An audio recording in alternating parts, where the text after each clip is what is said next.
Nama Bapa dan Putra dan Roh Kudus. Amin. Shalom Aleichem bersama Mesia. Selamat bertemu kembali saudara dengan saya Episkop Daniel dari Nikopolis, pendiri dan pemimpin dari Gereja Ortodoks Indonesia. Kita akan melanjutkan acara kita menjawab pertanyaan yang saudara sudah kirim. Tetapi sebelumnya, bagi saudara yang belum melakukan atau saudara yang baru saja kali ini berkunjung ke YouTube saya mohon jangan lupa untuk subscribe dan juga jangan lupa untuk klik like-nya itu serta untuk share video-video ini kepada teman-teman saudara sebanyak mungkin. Dan kalau saudara merasa tergerak ingin membantu pelayanan ini supaya ini makin maju, jangan lupa saudara untuk juga mengirimkan persembahannya melalui akun bank saya, Bank Mandiri yang ada di bawah ini. Nah, kali ini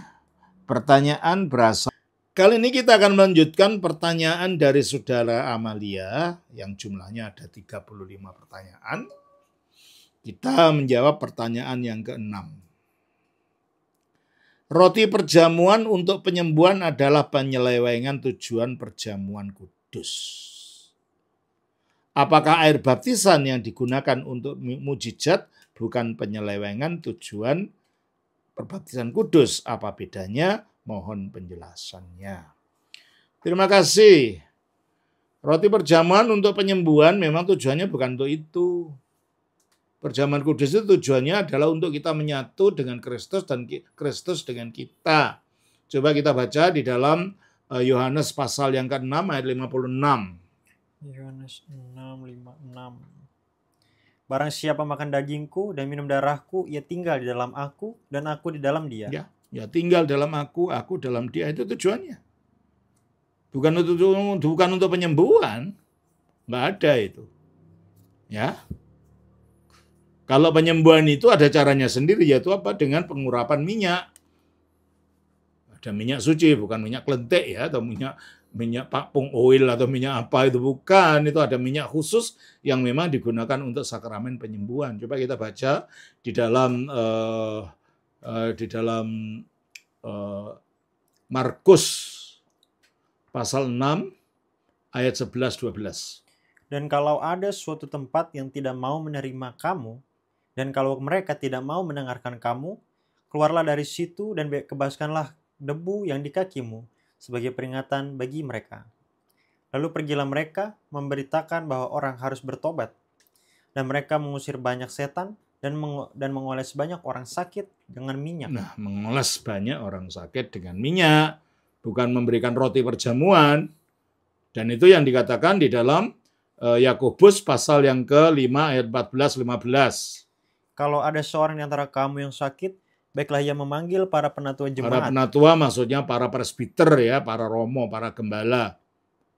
Dan oleh karena itu sakramen kesembuhan itu biasanya dilakukan oleh 7 orang presbiter. Atau paling tidak ya kalau memang tidak ada ya 1 orang tidak apa-apa. Tapi kalau memang harus dilakukan sebagaimana mestinya, biasanya ada 7 orang presbiter. Oke, teruskan. Supaya mereka mendoakan dia serta mengolesnya dengan minyak. Nah, mengolesnya dengan minyak. Minyaknya apa? Minyak krisma. Minyak yang khusus untuk pengurapan. Ya. Nah, minyak krisma itu apa? Krisma itu apa sih? Krisma itu bahasa Yunani. Pengurapan, atau kalau itu bahasa Indonesia.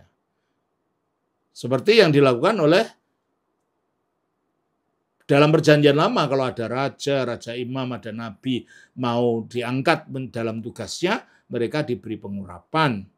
Dan minyak pengurapan itu ada resepnya khusus untuk membuat, tidak boleh minyak sembarangan.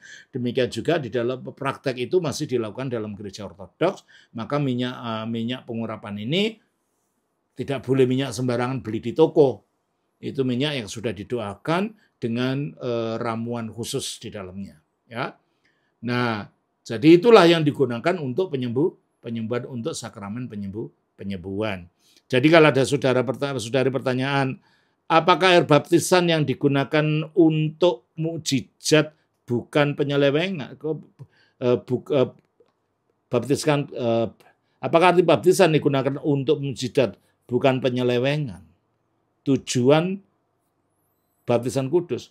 Nggak ada orang menggunakan air baptisan dalam gereja ortodoks, nggak ada orang menggunakan air baptisan untuk mukjizat. Kalau ada air kudus, itu air kudus sendiri bukan air baptisan. Dan air kudus ini didoakan pada waktu perayaan peringatan pembaptisan Kristus, di mana semua umat dari rumah akan membawa airnya sendiri-sendiri ke dalam gereja, lalu diadakan doa khusus untuk menyucikan air itu, untuk memohon air itu diberikan kuasa Roh Kudus, dan air itu dapat dijadikan sebagai pengusiran setan. Dan sering terjadi mukjizat air itu. Jadi bukan air baptisan kudus. Jadi nggak ada itu air baptisan kudus untuk mukjizat itu, gitu ya. Apa bedanya? Ya bedanya beda sekali. Yang satu air khusus, air kudus. Yang satu air untuk baptisan. Dan air baptisan itu tidak digunakan untuk apa-apa. Nanti dibuang. Dibuangnya tidak boleh dibuang sembarangan pula. Dibuangnya biasanya dibuang ke tanah untuk menyiram tanaman dan lain-lain. Tidak boleh dibuang ke got. Campur dengan kotoran. Sebab air tadi sudah disucikan dan dimohonkan agar Roh Kudus hadir untuk menyucikan air itu. Makanya pembuangannya tidak boleh sembarangan. Dan air yang telah disucikan pada setiap perayaan pembaptisan Kristus itu disimpan dalam botol di rumah dan ditunggu sampai setahun lagi. Dan biasanya air ini tidak akan mengalami kerusakan. Air ini akan tetap bening dan tidak akan mengalami busuk atau rusak. Enggak. Selama setahun itu. Dan nanti kalau setahun kita ada pemberkatan air yang baru, air yang tadi bisa dicampur atau bisa dibuang ke tanah. Gitu ya. Terima kasih. Tuhan memberkati. Shalom. Atas nama Bapa, Putra, Roh Kudus. Amin.